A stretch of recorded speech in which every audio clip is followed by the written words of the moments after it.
So I've been driving DoorDash for over 3 years now and doing food delivery for even longer. And I'm going to share with you the 7 things I wish I knew that'll help you make more money and a better use of time when you're on the road. So this is really good if you are a new food delivery driver in general, or maybe you drive something like Uber Eats or Grubhub already. And point number 1 is all about the peak pay. So the one point I did not understand initially is that the peak pay is fairly consistent, especially around those predictable times, the lunch hour, the weekend rush, maybe there's a big game in the area, or of course around that dinner time. It's almost predictable, and as you learn in your marketplace where those peak pays are, you can nearly count on them always being there. So you really want to study the patterns. What time of day, what typical days is that peak pay available? And then you can park your car and wait for those to start increasing over time. So let's say that the dinner rush starts around 5 p.m. You could most likely collect that peak pay all the way until 8 p.m. or later, especially on the weekend. So make sure to study that peak pay. So this is probably the biggest point, and I'm glad you're here for it. Again, we have 7, so this is number 2, and that is you do not have to accept every single order. So this one is really important, because if you get a poor order, that means you're getting paid, let's say $4, and you're driving 15 miles, you can see that it's not really lining up, that pay per mile. So you do not have to accept any orders if you don't want to. You will not get deactivated. So the flip side of that is accepting an order and then canceling. So you don't want to do that, again, accepting and then canceling, because you will get deactivated if you continually do that. So if you do make a mistake, don't worry, you're allowed to do this from time to time, but do not make a habit of it. While it may seem like a good idea to accept every single order to stay busy, you really want to be more strategic. And there's a lot of other videos on this channel, which by the way is my twin brother's channel. My name is Matt, I'm his twin brother. You want to get picky, and you're allowed, again, to not accept every order. So something else I wish I knew before starting DoorDash, and this goes for any single app, this is point number 3,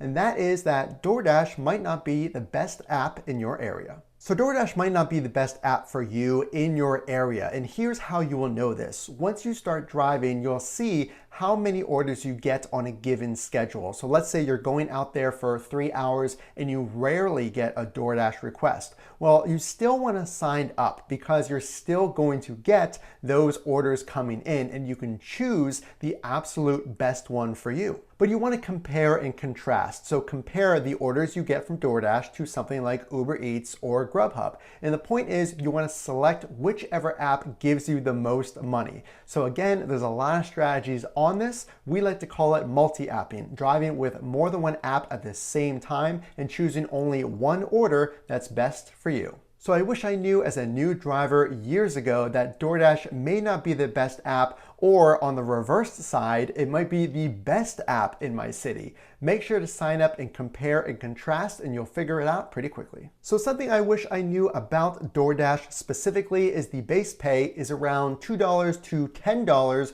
on DoorDash. So this changes from time to time based on demand, but if you're seeing an order that's $6 or under, just based on the $2 to $10 base pay range, so if it's $6 or under, it's most likely a base pay request. So you're not gonna get any bonus, you're not gonna get any peak pay, and it's most likely you're not gonna get any tips. So I would recommend usually skipping these orders unless it's really dead out there, but if it's a low order, $6 or under on DoorDash, just keep in mind it's most likely a base pay order. So this brings us to point number 5, something I wish I knew about DoorDash before starting, and this goes for any app, so you want to lean in for this, is protecting yourself when you're out there. So obviously you want to be aware of your surroundings, but I'm not talking about physically protect yourself. I'm talking about make sure to watch out for customer scams and complaints. So this is a serious topic and something that does happen, and I will say happens rarely.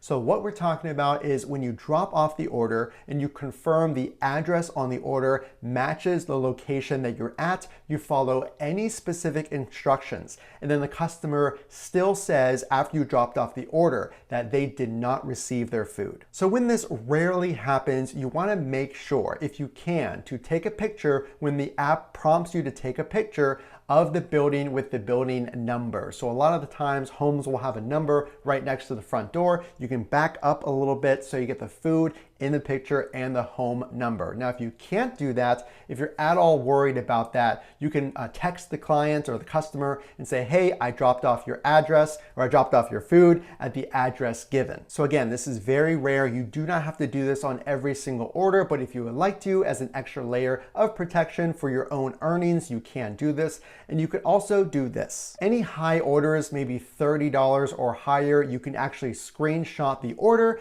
with the estimated earnings to make sure once you end the shift that you get every single dollar that is owed to you, because sometimes even DoorDash has discrepancies or errors when you get paid. So if you expect $60 on a really super large order, you can just screenshot that one. Again, it's a rare order. You're gonna get something over $30, but screenshot it to make sure that you get that high dollar earnings. So this leads us into point number 6. Before I started DoorDash, I wish I knew how easy it is to sign up. So this one is a little tricky because depending on how many drivers there are in your city, you might not be able to sign up and get started immediately. But if you are able to sign up and they're still accepting drivers or dashers in your area, the process is super easy. So if it is available, what I wish I knew is just to sign up. And I say this because now once you get approved, whether it's a few days or maybe a week or two, the delays and how fast you get approved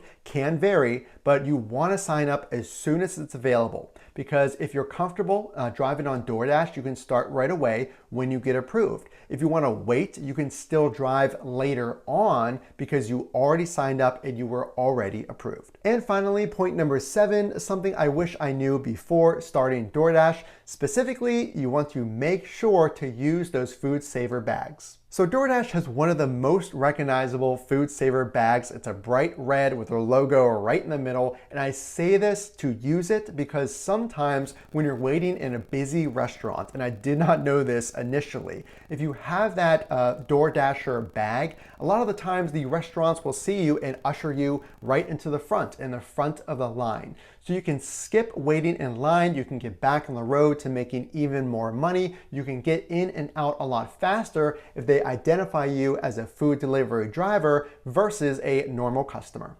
And also it gets you the highest tips, because if a customer sees you arriving to the home and they see you take the extra care of using the food saver bag, which is of course meant to keep hot foods hot and cold foods cold, then they are more likely to give you a larger tip. And that is based on my experience. So there you have it, 7 tips that took me years and years to learn from trial and error that are meant to help you get on the road faster, make more money by analyzing those peak pays and getting the highest ratings as a driver by following some of those tips that I wish I knew before starting DoorDash.